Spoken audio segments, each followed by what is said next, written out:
Cancel the wedding. Get up early, drive to your mother-in-law's house before he does, and you will finally see the truth. That is what my mother said to me in a dream 3 weeks before the day I was supposed to marry a man for the second time in my life, at the age of 63. My mother had been dead for 4 years, and yet her voice came to me so clearly that I woke with my hand already reaching across the empty side of the bed. Before I tell you the rest, do me one small favor and tell me in the comments which city you are listening from. I want to know how far this story travels, because it does not belong only to me. It belongs to every woman who was ever taught that her time for happiness had passed, and who let a stranger convince her otherwise. Kendra Hayes was 63 years old, and on that cool January morning she stood in front of her bathroom mirror, studying a face she had made a kind of peace with over the years. Silver threaded through her soft brown hair. There were lines at the corners of her eyes that she no longer tried to hide. She wore a comfortable cardigan over her nightdress, the heat in the old house never quite reaching the bathroom, and as she looked at herself, she felt something she had not felt in a very long time and did not entirely trust. It was not fear exactly. It was closer to a low hum of unease, a wrongness she could feel but could not name, and it had been growing louder in her chest for days. On the wall in the hallway hung a calendar, and on the calendar a date was circled in red. 21 days. 21 days until she would stand in a small chapel and marry Blake Prescott, and become at an age when most of her friends were burying husbands rather than gaining them a bride again. Everything was arranged. The chapel was booked, the small guest list confirmed the modest cream-colored dress bought and hanging in the closet under a clear cover. She had told herself she was allowed this, that after everything she had earned one more chance at not being alone. And still standing there in the cold morning light, she felt as though she were watching someone else walk toward an altar, and she could not shake the sense that the woman walking did not see what was waiting for her there. To understand why a careful woman like Kendra had let herself come this far, you have to understand what came before. 20 years earlier, when she was 43 and her son was still a boy, her first husband had left. He did not fight with her, did not explain, did not even take most of his things. He simply went to work one Tuesday and never came home. And a week later, a lawyer's letter arrived. And that was that. No warning, no goodbye, just a locked door where a marriage used to be. She had spent the years after that learning to carry everything alone. She raised her son on a teacher's salary, worked summers, took in tutoring in the evenings, and slowly, stubbornly, she paid off the little house in Decatur until it was hers free and clear. The one thing in the world that could never leave her the way a person could. Her mother, Ruth, had been her anchor through all of it, sitting at that kitchen table night after night, telling her she was stronger than she knew, telling her never to beg anyone to stay, telling her to trust the feeling in her gut, even when her heart argued against it. Ruth had died 4 years ago at the age of 87, and Kendra still kept her mother's folded handkerchief in the drawer of the nightstand. Her son was grown now with a job and a life 2 states away, and though she loved him and he loved her, the years and the distance had worn the closeness thin. He called on holidays. He sent cards. He was busy in the way grown children are busy, and Kendra had learned not to ask for more than he could give. So she lived alone in the paid-off house, retired from the classroom, her days quiet and orderly, and if she was honest with herself, lonely in a way she rarely admitted out loud. She had long ago decided that romance was a chapter of her life that had closed for good. She was not a foolish woman. She had been burned once so badly that the scar had shaped every year since. And that in the end was exactly what made her such a perfect target, though she would not understand that until it was almost too late. Blake Prescott was 58, and he had not rushed her. That was the thing she kept coming back to later when she tried to understand how she, of all people, had been fooled. He had none of the pushiness she would have recognized and fled from. She had met him almost by accident at her bank on a morning when she was struggling with a stack of paperwork for her late mother's small estate and could not make sense of the forms. He was there on some errand of his own, and he had offered gently to help, and he had been patient and kind and asked for nothing. He told her over the coffee she reluctantly agreed to afterward that he understood loneliness, that he had lost his own wife some years back and knew what it was to rattle around an empty house. He had a warm, low voice and steady brown eyes, and he did not once make her feel foolish for being cautious. And she was cautious. She tested him in 100 small ways over the following months, the way a woman does when she has been abandoned and has sworn never to be again. She canceled plans at the last minute to see if he would sulk. He never did. She was cool and distant for a week to see if he would push. He gave her room. She told him flatly early on that she was not interested in being anyone's second chance at anything, and he only nodded and said he was not asking her to be, that he was content simply to keep her company for as long as she would allow it. Month after month he passed every test she set, and month after month the wall she had spent 20 years building brick by brick came quietly down. She began to look forward to his calls. She began to save the interesting parts of her day to tell him. She began against every instinct she thought she had to hope. When he finally asked her to marry him, he did it simply at her own kitchen table over the ordinary dinner she had cooked with no ring hidden in a glass of wine and no restaurant full of strangers primed to applaud. He just took her hand and said that he had not expected to find something like this again at his age, and that he did not want to waste whatever years either of them had left pretending they were fine on their own. And Kendra, who had told herself for 20 years that she would never again hand her safety to a man, said yes and cried a little, and felt for the first time in 2 decades that the long, lonely stretch of her life might have a warm ending after all. There was one piece of the future they had begun to discuss, and it had seemed sensible at the time.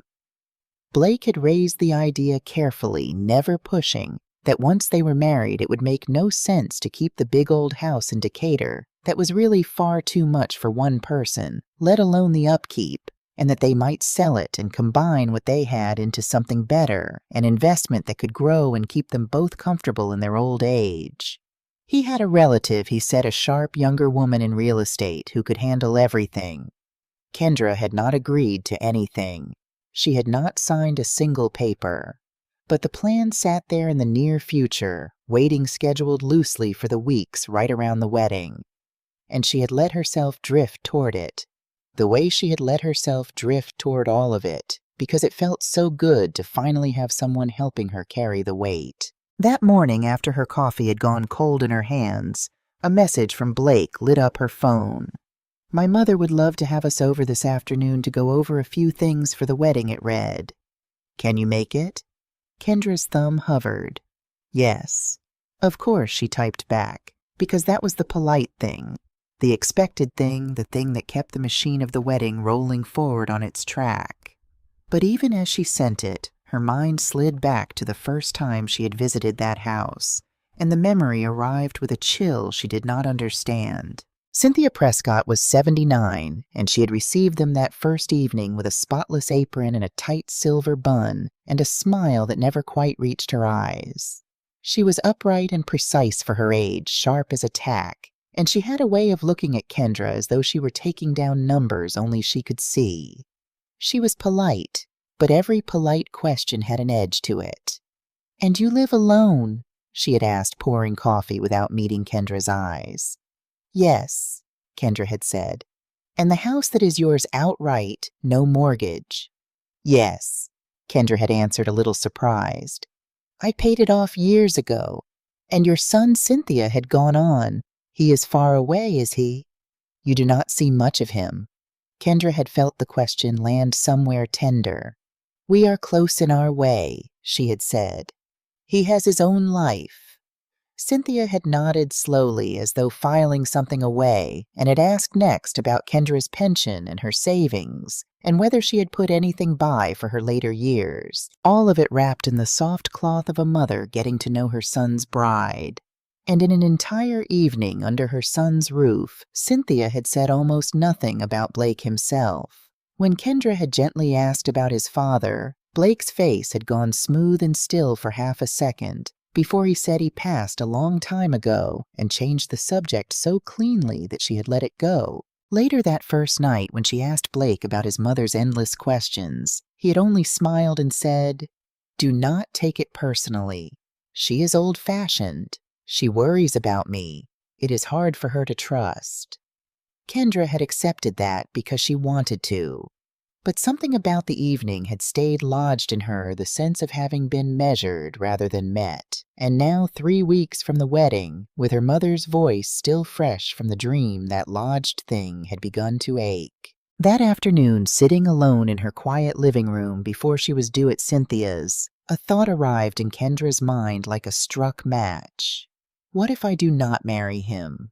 What if after 20 years of guarding myself so carefully, I have been fooled by the one kind of man patient enough to wait me out? She looked at the calendar with its red circle and at the cream dress hanging in the closet, and she felt the old fear stir, the fear she thought she had buried, the fear of a locked door where a life used to be.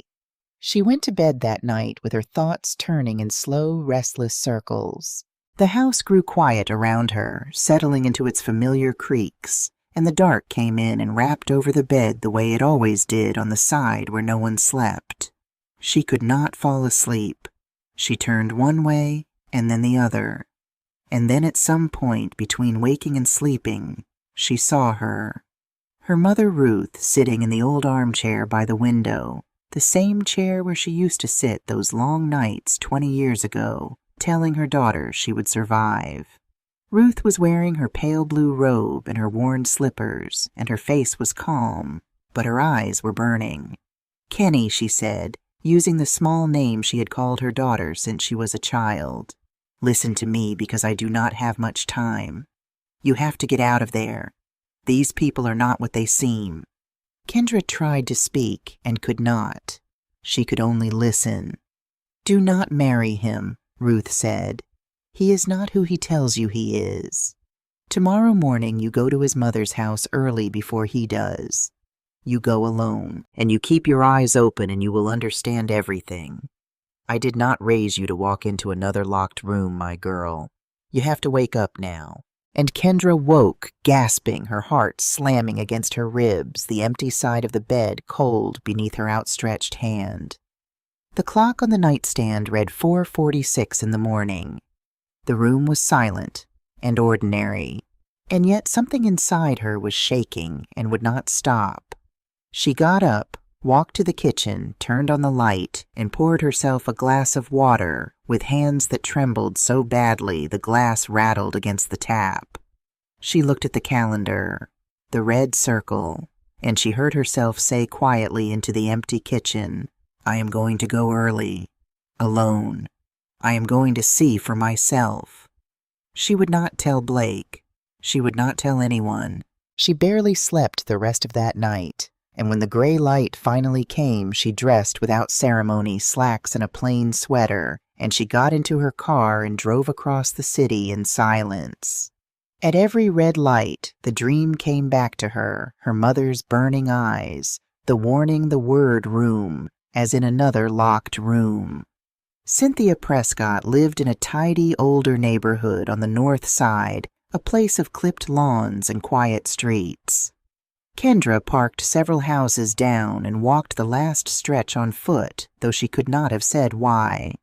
The street was still. She reached the house and rang the bell. No one answered. She rang again and waited, and it was in that waiting that she saw it.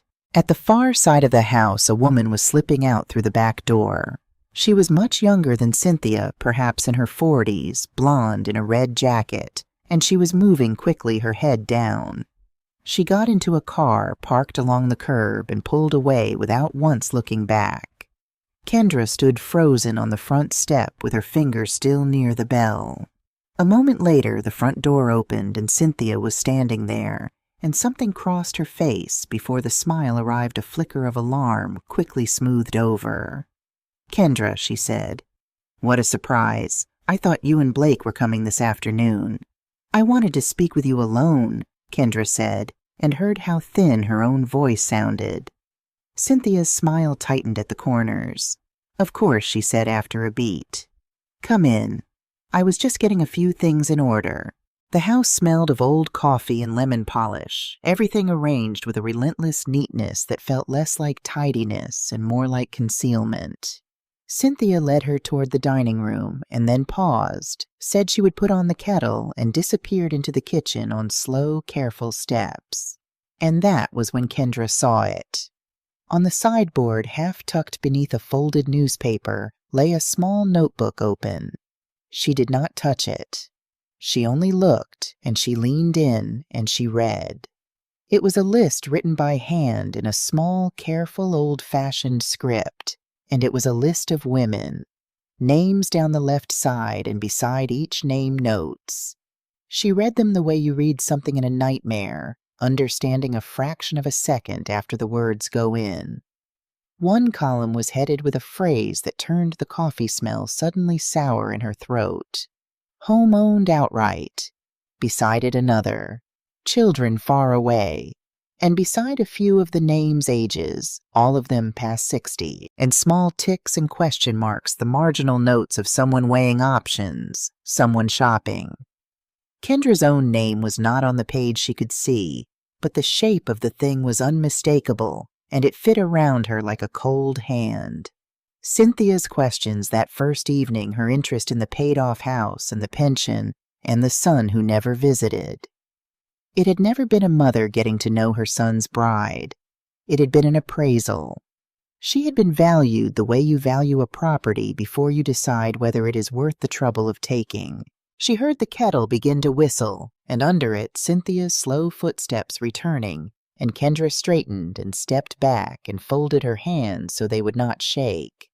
When Cynthia came in carrying a tray, her smile was back in place, but the newspaper on the sideboard had shifted just enough. "You look pale, dear," Cynthia said, setting a cup in front of her. "Did you sleep badly?" Kendra looked at her across the neat table at the trembling old hands and the steady, measuring eyes, and understood that she was sitting in the home of someone who was performing kindness the way an actor performs a role she has played 1,000 times. "I did not sleep well, no," Kendra said, and lied about the reason, and found that the lie came easily, as though the woman across from her had switched on some defense she had thought long buried. She did not stay long. She drank half a cup of tea she did not want and made an excuse and let Cynthia walk her to the door with a light hand pressed to her back, a touch that once might have felt warm and now felt like someone checking that a parcel was still sealed. The drive home was long, though the distance was short. She kept seeing the notebook. Home-owned outright. Children far away. She kept seeing the younger blonde woman in the red jacket hurrying out the back, and she kept hearing her mother saying another locked room, and only now did she understand that after 20 careful years she had walked herself right up to the edge of a second one. That evening, Blake came to her house as he often did, letting himself in with the key she had given him, carrying a bag of the Chinese food she liked, and easy affection. "How was the visit with my mother?" he asked, setting the bag on the counter. "She said you came by early."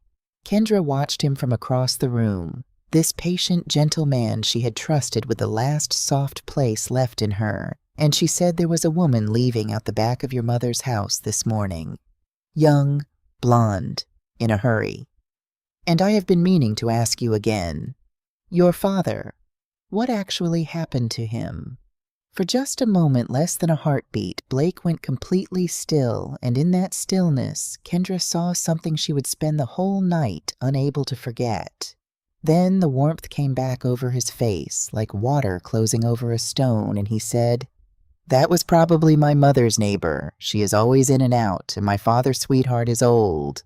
Sad history let us not spoil a nice evening, and he began to set out the food as though nothing at all had happened, and Kendra stood there in her own kitchen, 63 years old, watching a man she was 3 weeks from marrying lie to her without a flicker of effort, and hearing her dead mother's voice as clearly as if she were standing in the room. "You have to wake up now." She was awake, and she understood with a cold and final certainty that she had seen only the very edge of it. Kendra did not sleep that night either. She lay in the dark long after Blake had kissed her forehead and let himself out, and she stared at the ceiling and listened to the old house tick and settle around her, and by the time the gray light came again, she had made a decision. She was too old and had survived too much to marry a stranger in the dark. She was going to find out who he really was, and she was going to do it before she stood in any chapel. At 7 in the morning, she picked up the phone and called the one person on earth she could be completely honest with.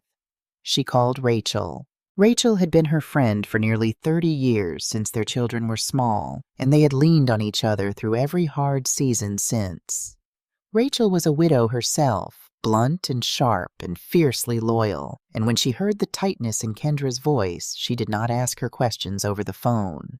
She just said she was coming, and within the hour she was sitting at Kendra's kitchen table with a legal pad and a pot of coffee, wearing the expression of a woman who had come to help her friend dig something up and did not much care how deep they had to go. "Tell me everything," she said, "from the start. And do not leave out the parts you are ashamed of, because at our age, those are the only ones that matter." So Kendra told her. All of it. How she and Blake had met at the bank, the long, patient courtship, the way he had passed every test she set the proposal at her own kitchen table, the plan to sell the house and combine everything which she had not yet signed, the first dinner at Cynthia's, and the questions about the deed and the pension, and the son who lived far away. Blake's father dead a long time, subject changed.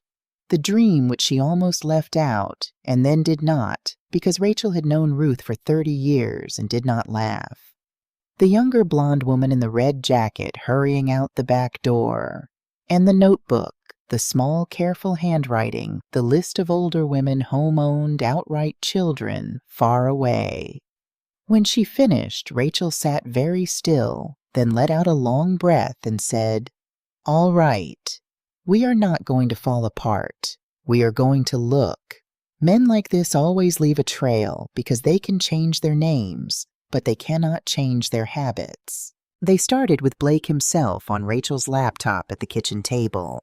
His accounts were locked down tight, almost nothing personal, which Rachel said told her plenty. But the online world of people he was connected to was not as careful as he was, and they went through it slowly. Rachel clicking and squinting through her reading glasses, Kendra beside her.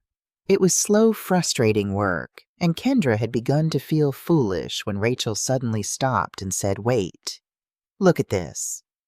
There was a small, quiet group online, the kind of place where people who have been hurt find each other, and in it, buried in an old thread, was a photograph.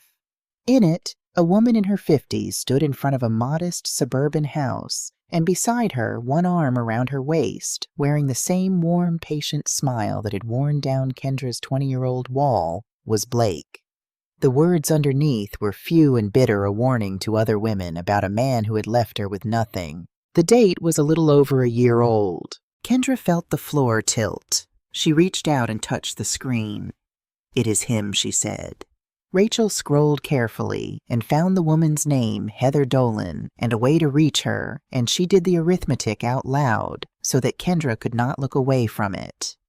"This is a little over a year ago," she said, "and they were together then.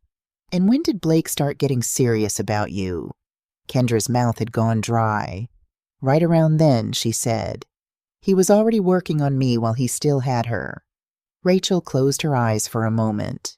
"So he ran you both at once," she said. "That is not a lonely widower who found love again, Kendra. That is a man with a root." They decided Rachel would reach out first, so Kendra stayed invisible. Rachel wrote and rewrote the message until it was gentle and plain, and impossible to mistake for a cruelty. I am so sorry to contact you this way, it read. I am dealing with a painful situation involving a man named Blake Prescott, and I believe you may have known him. This is not a prank. I only want to talk. They sent it, and then there was nothing to do but wait, and the waiting had its own particular wait. Rachel stayed the whole day. It was late afternoon when the laptop chimed and a reply came. Who is this? It said. What do you know about Blake? Kendra took the laptop into her own lap and typed with unsteady fingers. I need to know if you were with him last year, she wrote. Things are not adding up, and I think you will understand why. It matters more than I can say. Almost 20 minutes passed. Then the reply came, one line that changed everything. Yes, Heather had written. I was with him. He told me we would grow old together. Who are you? Kendra looked at Rachel and then back at the screen, and she typed the truth. My name is Kendra, she wrote. I am supposed to marry him in 3 weeks. The answer came fast. No hesitation at all. Oh my God, Heather wrote, and then right behind it, we need to talk. Not here. Can you meet me? There are things I have to show you in person. They agreed to meet the next afternoon at a busy coffee shop in Midtown, a bright glass-fronted place on a corner where there were always people and always witnesses. Rachel insisted on coming and sitting a few tables away where she could watch. Kendra barely slept, but for the first time in days, it was not the old fear keeping her up. It was the fierce need at long last to know. Heather arrived on time. She was a woman in her late 50s, thinner and more worn than in the picture, with tired eyes and the careful bearing of someone still putting herself back together. She did not smile. She sat down across from Kendra, studied her face, and said in a low, rough voice, So you are the next one. Kendra nodded, not trusting her voice. How long? Heather asked. Almost a year, Kendra said, and then he asked me to marry him. Heather closed her eyes as if she had heard it before, which in a way she had. Then she reached into her bag and set a worn folder on the table between them, arranged with the care of many sleepless nights. I brought proof, she said, because when I tell people they look at me like I am a confused old woman who gave her money away, and I got tired of that look. Kendra opened the folder. Inside were the documents. A copy of the sale contract for Heather's house, a small place she had owned free and clear, sold a little over a year ago. A bank record showing the proceeds, the savings of a lifetime, wired in a single transfer to an account held by Blake Prescott. And a printout of a text message in his words, unmistakable. Once we are settled, I will put the new place in both our names. This is just to move faster, trust me. Kendra read it twice, and the noise of the coffee shop went thin and far away. What happened? She asked quietly after you sold. He vanished, Heather said. The money cleared, and within a week he was gone. Changed his number, blocked me. I went to his mother's house, and that woman stood in the doorway and told me so gently, so sorry for me, that Blake was traveling and she had no way to reach him, and that she really did not think I should keep coming around. She looked at me like I was a stranger who had wandered onto her lawn. Did you go to the police? Kendra asked. Of course, Heather said, and her mouth twisted. And they were kind, and they took my statement, and there was nothing they could do. I sold my own house. I signed every page. I wired the money myself. There is nothing in writing that says it was for him or that he owed me anything. On paper, it is just an older woman who made a foolish choice with her own property and a man who left her. There is no law against being a liar. There is no law against making a lonely woman believe she is loved and taking everything while she hands it to you. Kendra felt a knot rise in her throat because she knew that feeling, the specific shame of it from 20 years ago. How did you meet him? She asked, though part of her already knew. At my bank, Heather said. I was struggling with some paperwork, and he offered to help. He was so patient. He never pushed. He told me he had lost his wife and understood being alone. He waited months before he ever asked for anything real. That was how I knew it was serious, I thought, because he was not in a hurry.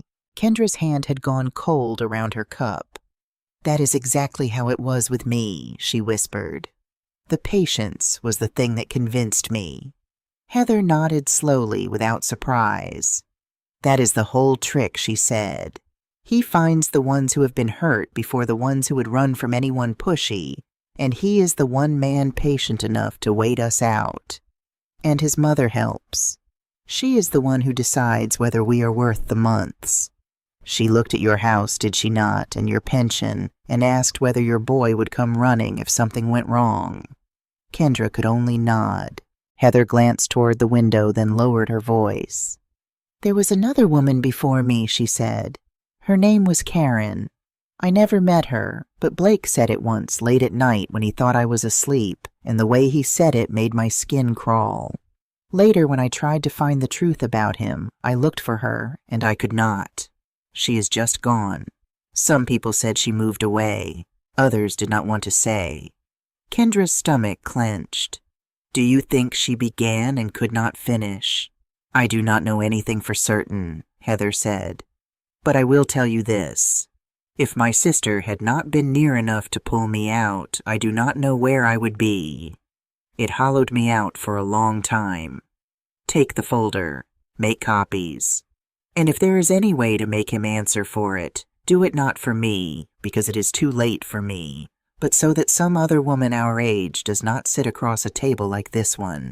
They said goodbye without an embrace, two women bound by the same wound, and Heather walked out into the bright afternoon with her shoulders bent as though she carried something invisible and enormous. Rachel came over from her table and sat in the still warm chair and looked at the folder and said nothing for a moment. Then she said one woman can be dismissed. Two is a pattern. But a pattern is a case, and you are going to need someone who knows how to build one. The next morning, Rachel gave her the name of a man she trusted, a retired police detective who had gone private after decades on the force and had a reputation for being discreet and impossible to lie to. His name was Frank Doyle, and his office was 2 small rooms on the 3rd floor of an old downtown building. Frank was 58, with short gray hair and a close-cropped gray beard and pale, steady eyes that seemed to take in more than they gave back. He listened to Kendra's whole story without interrupting, once taking notes in a small pad, and when she slid Heather's folder across the desk, he flipped through it slowly and folded his hands. "This is a good start," he said. "It is not a case yet, but it is a good start." Kendra asked how long the truth would take. Frank did not flatter her. "That depends on how many years this man has been at it and how careful he has been," he said. "I want to be honest, so you do not build the wrong hopes. This is not television. I will not crack it open in a weekend. Public records take time. Marriage and divorce filings, civil judgments, property transfers, old addresses, business registrations, court cases across several counties. There are databases I can reach that you cannot, and people who will talk to a former detective and no one else. It is slow, and it costs in money and in patience. I would rather promise you weeks and give you the truth than promise you days and hand you nothing." Kendra looked at him and said, "I have waited 20 years to stop being afraid of my own front door. I can wait a few more weeks." Frank studied her, then nodded and picked up his pen. "All right," he said. "And one thing, between now and when I call you, do not let him know you know anything. Right now, the most valuable thing you have is that he still thinks he is safe." But Kendra could not sit across from Blake one more time and watch him lie and be gentle and patient, while she pretended nothing had changed. She told Frank so, and Frank, who had seen this before, sighed and said, "Then do it on your own ground, and do it smart." He explained that in Georgia, one party to a conversation may legally record it, which meant she was within her rights to record any conversation she herself was part of in her own home, with no one's permission but her own. He came the next day and helped her set it up, a small camera in the frame of a picture on the dining room wall, another in the base of a lamp in the hall angled toward the sofa where Blake always sat. Rachel would wait in the back bedroom with her phone. If anything goes wrong, Frank said you press this and you leave.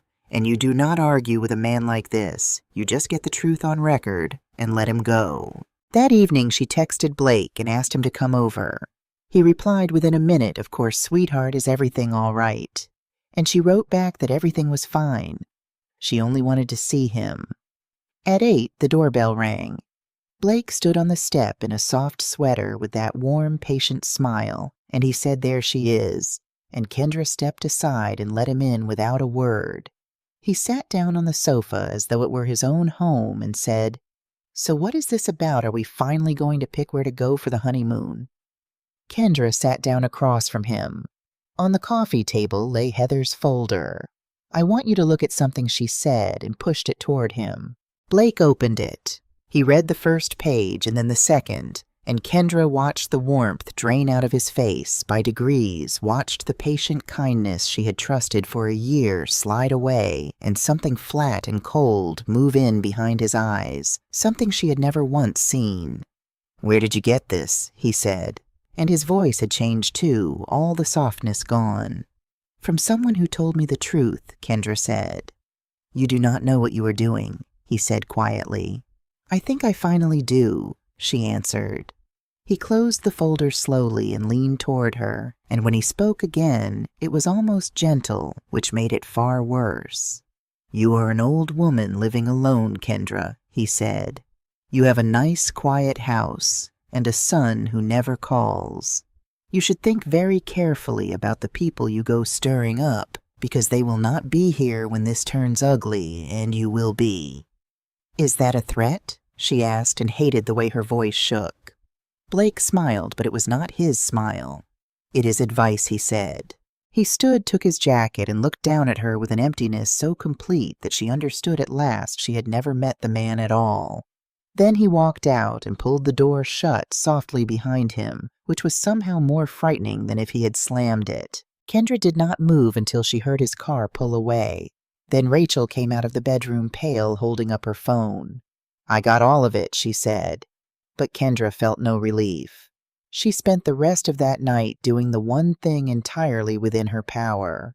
One call at a time, she took the wedding apart. She called the chapel the small caterer, the woman who was to do the flowers, and she said the same short sentence over and over: "The wedding is not happening. Please cancel everything." Each call was a small tearing loose, a grief and a freedom at once. And when she was done, the red circle on the calendar meant nothing. There was no deadline now. There was only the truth, and however long it took to dig all the way out. Frank called 12 days later and asked her to come in. There was no small talk this time. On the desk sat a thick file with her name on the tab, and Frank's face was grave. "I would be lying if I told you this was the worst I have ever seen," he began, "but it is close. And it is worse than what you brought me." He opened the file. "This man has used at least 3 versions of his name over the years that I can document small changes to make himself harder to search. Behind them is a trail. There is a woman named Doris who lost most of her retirement to him more than a decade ago. The earliest I could find a widow in her 60s, then in her 70s now. There is Karen, the one Heather named, and Karen worries me most because there is a missing person report still open on her, and after a certain date, she stops appearing in any record I can pull. And there is Heather, whose story you know. In every case, the shape is identical. A woman past 60 living alone, property in her own name, children far away or estranged someone who had been hurt before and would not be rushed. Someone nobody would notice slipping quietly out of her own life. Kendra's hands had knotted in her lap. "And the business he told me about?" she asked. "It does not exist," Frank said flatly. "There is a convincing website and a few profiles built to match, but no registered company, no filings, no address that is more than a mail drop. It is a stage set." "And his mother," Kendra said. Frank paused, and she understood the worst was still coming. "Cynthia is not a bystander," he said. "She is part of the machine. I believe she is the one who screens the women exactly the way you saw in that notebook." And there is someone else. That younger woman you saw leaving the back of the house. Her name is Paige. She is a licensed real estate agent, and she is not a neighbor or a relative. She is his partner, Kendra, in every sense of the word. They are a couple. She is the one who comes in near the end once a woman is chosen and talks to her gently and professionally about selling an underperforming house and putting the money somewhere it will grow. She handled the sale of Heather's home. Her name is on the paperwork for 2 of the others. While he was courting you with all that patience, he was going home to her. Kendra sat with that for a long moment, feeling something twist that was worse than fear, the particular humiliation of an older woman who had let herself believe. Then Frank leaned forward and delivered the part that turned a wound into an emergency. "There is one more thing," he said, "and it is why I asked you here today." He is not finished. "There is a woman right now. Her name is Chloe. She is a little younger than you, a recent widow on the north side, and he has been seeing her for a few months under one of his names. Paige has already begun the quiet paperwork. From the pattern, I would guess she is very close to being asked to sign her house over. She has no idea about you or about any of the others." Kendra stared at him. "So it is happening again," she said. "Right now, to someone who does not know." Frank nodded slowly. "Right now," he said, "which means you are no longer only a woman trying to understand her own near miss. You are the one person on the outside who knows enough to stop the next one." That night the phone began to ring. The first time she answered, and there was only silence, a held breath. Then the line went dead. The second time later, the same. In the morning, when she went out to her car, there was a folded sheet of white paper under the windshield wiper, no envelope. She unfolded it with fingers that had already begun to shake and read the single line printed in heavy black letters. "You are playing with fire." She looked up and down the quiet street. No one. She photographed it and called Frank, and his voice went hard and careful, and he said, "Do not throw that away. Bring it to me, and do not open your door to anyone you are not expecting." Within the hour, he was at her house, mounting small cameras over the door and along the hall, and he pressed a small remote into her hand and said, "This is a panic button. You press it and it comes straight to me, and from now on you should not be alone if you can help it. This is not noise anymore. This is them telling you that you have stopped being a target and started being a threat." And that same evening, as though the world wanted her to know that not everyone in the dark meant her harm, the phone rang once more, and when she answered, there was no silence and no threat. There was a man's voice, low and rough and very old, a voice she had never heard. "Mrs. Hayes," it said, "do not hang up. I am not one of them, but I know that family better than anyone alive, and there are things about them you need to hear before it is too late." And before she could ask a single question, before she could even find her voice, the line went dead, and Kendra was left standing in her kitchen with the phone pressed to her ear and the rain beginning to tap at the window, certain now that there were 2 forces moving in the dark around her, and that she did not yet understand either one. The old man with the rough voice called twice more over the next few days, and each time it was the same.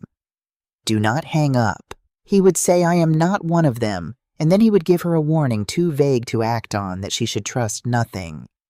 Paige put in front of her that she should never agree to meet the family alone, and then he would be gone before she could ask his name. Kendra told Frank about the calls, and Frank listened with a strange stillness and said only that a man who warns you and hides his face usually wants 2 things at once, to help you and to protect himself, and that sooner or later a man like that runs out of the strength to keep hiding. The threats meanwhile grew heavier, though never in the crude way she had feared. No one broke down her door. That was not their style. It was a family that took things quietly and legally without leaving marks. Instead, Paige came. She arrived one afternoon in a tailored coat, elegant and cold, and stood on the front step where the camera could see her, and when Kendra spoke to her through the door without opening it, Paige smiled up at the lens as though she knew exactly where it was. "I only came to talk," she said. You have gotten yourself tangled up in things you do not understand, and I would hate for a woman your age all alone out here to lose the little piece she has left over a misunderstanding. This family has been around a long time. Do yourself a kindness and let it go." Kendra said the police already know who you are, and Paige laughed low and without any humor and said the police move slowly and we move whenever we like. And then she turned and walked back to her car without hurry. 2 days later, a car clipped Kendra's bumper in a parking lot and drove off before she could see the plate. A letter arrived from a lawyer she had never heard of, dense with words about defamation and harassment, meant to frighten. Rachel moved in that week, and Frank came by each evening to check the cameras, and Kendra learned again, as she had 20 years ago, how to sleep in short, broken pieces. But there was one clock she could not let run out, and it was not her own. Chloe. Frank had made it plain that the slow, careful case they were building would not move fast enough to save a woman who might sign her house away any day. So Kendra made a decision. Frank called reckless and did not try very hard to stop. She would warn Chloe herself. Frank found where Chloe lived, and one gray afternoon, Kendra sat in her car outside a tidy house until a woman in her 50s came out to collect her mail, and Kendra walked up to her heart pounding and said, "Please, I know how this sounds, but I need 5 minutes. It is about the man you have been seeing." Chloe's face closed like a door. She had been prepared, Kendra realized, given some story in advance about a jealous woman who might come around making wild claims because he did not improvise. He prepared. "I do not know who you are," Chloe said, backing away, "but you need to leave." It was only when Kendra held up her phone, with the photograph of Heather's bank record and the text message on the screen, that Chloe went still. She read it. She read it again. And Kendra watched the color leave her face because he had said nearly the same words to her, and Paige had asked her to come sign some papers on Friday. She was 3 days from losing everything, and she had almost never known. Chloe did not sign. She sat in Frank's office 2 days later, shaking, and gave a statement, and became not a victim, but a witness, the first one they had reached before the harm was done. And with Chloe's account added to Heather's and to Doris, whom Frank had persuaded to speak, and to a woman named Monica, who had come within a signature of losing her own home a year earlier, and had pulled back at the last moment on nothing but instinct, the shape of the thing was no longer a suspicion. It was a case. Frank brought it to a prosecutor named Nancy Whitfield, a sharp, unhurried woman who had put away financial predators before and understood how hard these cases were to prove. And Nancy looked at the file and at the recording of Blake's cold, quiet threat and said, "This is real, and it is prosecutable, and it is going to take everything you have." And it was in the middle of all of it, on a rainy Thursday night, that the old man with the rough voice finally agreed to show her his face. He asked to meet at a diner off the interstate, a bright, ordinary place full of truckers and late travelers, and he told her to bring the detective because he was done hiding and wanted a witness to what he had to say. Frank sat one booth away, watching as Kendra slid in across from a man in his 80s gray and stooped and worn down to something close to translucent, a man whom guilt had been eating from the inside for a very long time. He wrapped both hands around a coffee he did not drink and looked at her with tired, sorrowful eyes that were, she realized with a jolt, the exact brown of Blake's. "My name is Ross Prescott," he said, "and I am the reason you are sitting here." Kendra stared. "Prescott," she said. "Yes," he said. "Blake is my son, but Blake told me his father was dead." She said dead a long time. Ross smiled, and it was the saddest smile she had ever seen. "In every way that matters," he said, "I let them believe that. It was easier for everyone. But no, I am not dead. I ran a long time ago, and I have spent every year since watching my boy from a distance, too much a coward to come close and too full of shame to look away. And here is what I owe you, said out loud from the man who owes it to you most. This thing that was done to you and to those women. The mother finding the lonely ones, the sweet patient talk, the property, the vanishing. My son did not invent it. He learned it from me. I built it. I was the first a lifetime ago before he was ever born. God help me, I started all of it. Kendra could not speak. Ross went on quietly, unable to stop now that he had begun. I was young and charming, and I found out how easily a lonely woman would give you everything for the feeling of being the center of someone's world. I told myself it would be once, and then it was a way of living. Somewhere in the middle of it, I had a son, and I raised him inside it, without ever meaning to teach him a thing, and children learn what they live. By the time he was grown, he was better at it than I ever was, and colder, so much colder, because he had never known anything else. There was no guilt in him to slow him down. One day I watched him do to a woman something I would not have had the stomach for at my worst, and I understood what I had made, and I could not stay. So I left. I have told myself for 30 years that leaving made me different from them. It did not. Leaving was just another way of running the same thing your own husband did to you, I suspect, and I am sorry for that, because I know what that kind of leaving does to a person. But I am not going to run from this one. When I stand up and tell what I know I am telling on myself, too. Most of what I did is too old now for the law to touch me. They call it a statute of limitations, but there is no statute on shame. And I would rather face what I earned than watch my son do to you what I taught him to do. Ross gave Frank and Nancy Whitfield everything. He described the method from the inside, the way the notebook worked, the division of the labor, the specific history that ran back decades. He could not testify to the details of the present operation, the current accounts or Page's latest paperwork, because he had watched only from a distance, and those pieces came from Frank's patient work. But what Ross gave them was the spine, the origin, and the shape, and the proof that this was no isolated crime, but a machine that had been running his whole life. Nancy took his statement over 2 long days, and afterward she told Kendra privately that a witness who implicates himself is the most credible witness there is, because he has nothing to gain by lying. They moved on Page first because Page was the one whose name was on the paperwork. She was arrested at her real estate office on an ordinary Wednesday, and when they searched it, they found what Frank had promised, lists of properties and their owners' files on women who had never been her clients. In any honest sense records that made no sense for an agent to keep. Page was arrogant at first, all cold smiles and lawyer talk.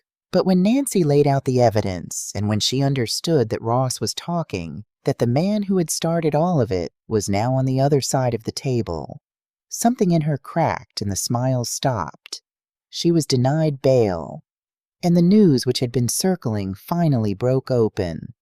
A quiet, elegant scam run for decades on older women in their own homes, exposed by one of its intended victims. More women began to write to Frank, to Nancy, to Kendra herself, women in other counties and other years, some silent for a decade, each adding another thread. And still the case was not whole, because one person knew more than Ross, more than Page, more than anyone, and that was Cynthia. She was the one who had looked each woman in the eye across her own table and decided her fate. Nancy believed that if Cynthia could be turned, the case would be unbreakable. But Cynthia was made of harder material than the others, and it was Ross who told them the truth about her, the truth that turned the whole story inside out. "You think she is the coldest one of all," Ross said to Kendra near the end of that long confession. "She is not. She is the oldest wound of all. Cynthia was the first woman I ever did this to." Kendra went very still. Ross's hands tightened on the cold cup. "Almost 60 years ago," he said. "She was barely 20, alone in the world, no family to speak of. And I found her the way I found all of them, and I meant to take what little she had and vanish. But she had almost nothing, and by the time I understood that I had already made her love me. And instead of leaving, I stayed because it suited me to have a partner who would do the parts I could not." I turned the first woman I ruined into the woman who ruins the others. She has been both her whole life the trap and the thing caught in it. And she raised our son to close the circle. If you want her to break, you cannot go to her as an enemy. You have to go to her as the one person who sees that she was a victim first. So Kendra went. Against Frank's objection, wearing a small microphone in the collar of her coat, she went alone to the tidy house on the north side and knocked, and when Cynthia opened the door, there was none of the smooth welcome from before. There was only tension and dread and the face of an old woman who had been waiting for this. "What do you want?" Cynthia said. "I came to tell you that I know," Kendra said. "Not just about the women, about you. I know what Ross did to you when you were young and alone before any of the rest of it. I know you were the first." Cynthia's face did not move, but her eyes filled and she stepped back from the door, and Kendra followed her into the too-neat house, and they sat across from each other at the same table where Cynthia had once appraised her like a piece of property. For a long time, Cynthia said nothing. Then, in a voice stripped of all its polish, she said, "I told myself I was protecting my son. That the world had already decided people like us were nothing, and the only sin was getting caught. That these women, these comfortable women with their paid-off houses, would land on their feet, they always did. I told myself 100 things for 60 years. She looked up, and something in her had finally stopped performing. "He took everything from me when I was younger than your son is now," she said. "And then he made me hold the door open for the next one, and the next, until I could not tell where he ended, and I began. I did not know how to stop. I did not know there was a version of me that was allowed to stop." Kendra leaned forward and said softly, "You know, I understand more of this than you think. My husband walked out on me when I was 43 and left me to raise a boy alone, and for 20 years I let that one act decide what I was allowed to want. I know what it is to let a man who left you keep running your life long after he is gone. You can put yours down now, Cynthia, not to save Blake. He is beyond that, and you know it. But you can be the one who finally breaks the circle instead of the one who keeps it turning." Cynthia wept then quietly, without any of the drama the moment might have held, and when she was finished, she wiped her face and said, "All right, I will tell them everything." She did. Through her lawyer, she reached an agreement with Nancy Whitfield Cooperation in exchange for consideration at sentencing, and then she sat in a conference room for the better part of a week and gave them the whole architecture of it, the names, the dates, the money, the notebook she had kept for decades, copies of documents she had hidden away out of a fear she had never fully understood until now. Her testimony sealed everything. And around the same time, the last thread came back because Karen was not dead.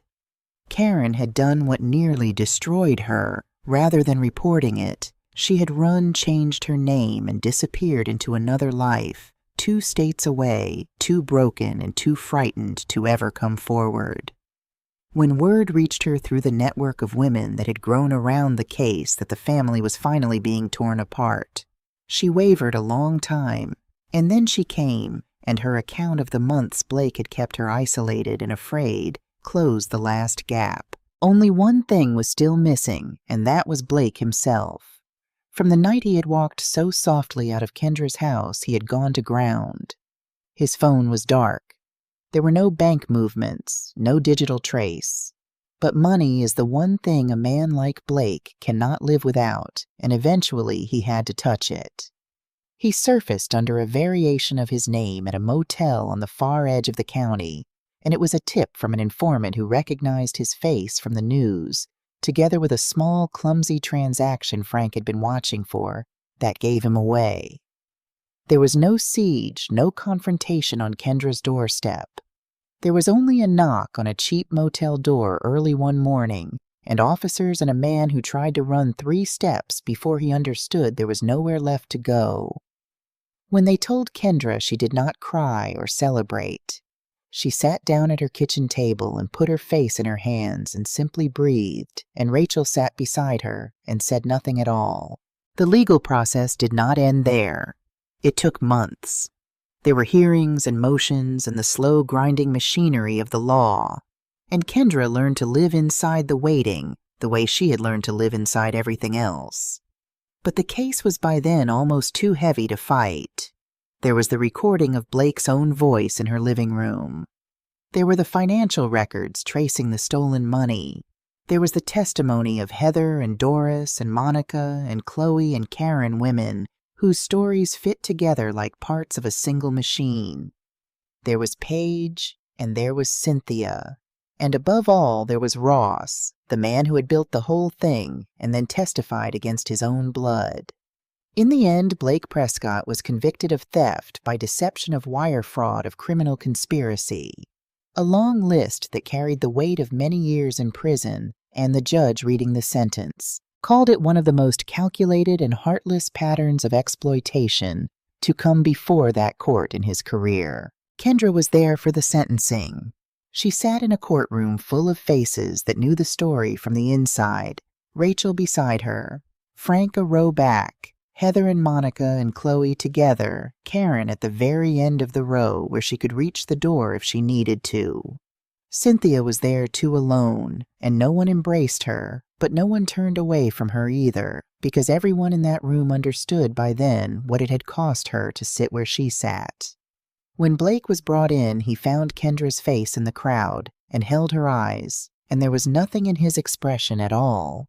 No anger, no shame, only the smooth blankness of a house with all its lights turned off. And Kendra understood that she was looking at the true thing. At last, the thing that had always been underneath the patience, and that she had come within 21 days of marrying it. He said nothing. He was led away. And Kendra breathed out differently than she had in 20 years freely. That night she went to bed early in a house that was finally quiet in the good way, the panic button gone from the nightstand, and she dreamed of her mother one last time. But there was no armchair by the window, and no burning warning in Ruth's eyes. They were standing together in an open field full of wildflowers under a wide, bright sky, and Ruth was smiling the way she used to smile before she got old, and she took Kendra's hand and said, "Now you are free, my girl. Not just from him, from all of it. You did the right thing, and not only for yourself." And Kendra woke with tears on her face. But they were the other kind, the kind that come at the end of something, rather than the middle, and the morning sun was coming through the window, and the long storm was over. There was one more thing the storm gave back to her, and it was the thing she had not dared hope for. Her son had heard the way grown children hear these things, eventually the whole story of what his mother had walked to the edge of, and then survived. He called, and this time he did not send a card or make an excuse. He came. He drove the 2 states and stood on her crooked front step with a bag over his shoulder older than she remembered and unsure of his welcome, and he said, "Mom, I should have called more. I should have been here. I am sorry." And Kendra, who had spent 20 years learning not to ask anyone to stay, opened the door wide and let him in, and understood that the wound her first husband had left when she was 43, the wound that had made her the perfect prey for a patient, cruel man, had finally at 63 begun to close. They sat at the same kitchen table where her mother had once talked her through the worst year of her life, and they began slowly to find their way back to each other. In the months that followed, Kendra did not try to go back to the small, quiet life she had before, because that life had a door in it, now that could never be fully shut, and she understood that the only thing to do with what she had survived was to make it mean something for someone else.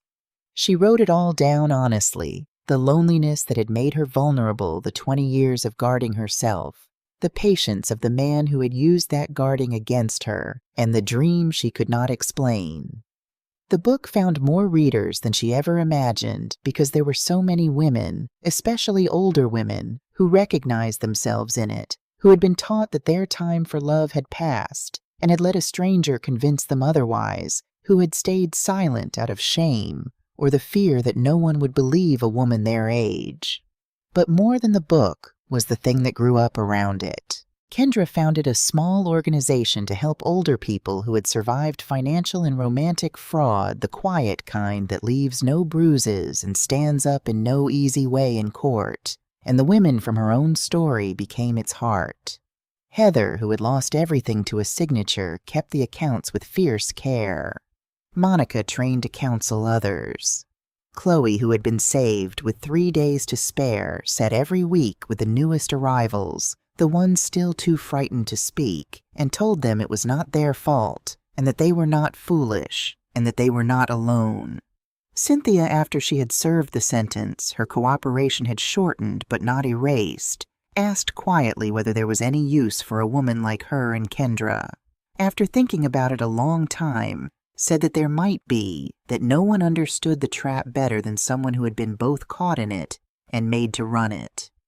And Cynthia began very carefully to help other women see the signs before it was too late. And whenever anyone asked Kendra how she had found her way out of it, out of a trap so patiently built that she had walked all the way to the edge of a second marriage without seeing it, she always answered the same way. It was not only me, she would say. My mother warned me from somewhere I cannot explain, and woke me when I could not wake myself the way she did, the first time my life fell apart all those years ago. There are battles that seem too large to fight monsters that wear the face of patience and love shadows that quietly take the breath out of your chest. But the truth does not stay buried forever. It is never too late to wake up.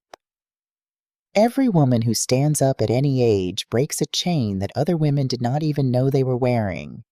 And somewhere past the edge of everything, we can see there are those who love us still watching, waiting.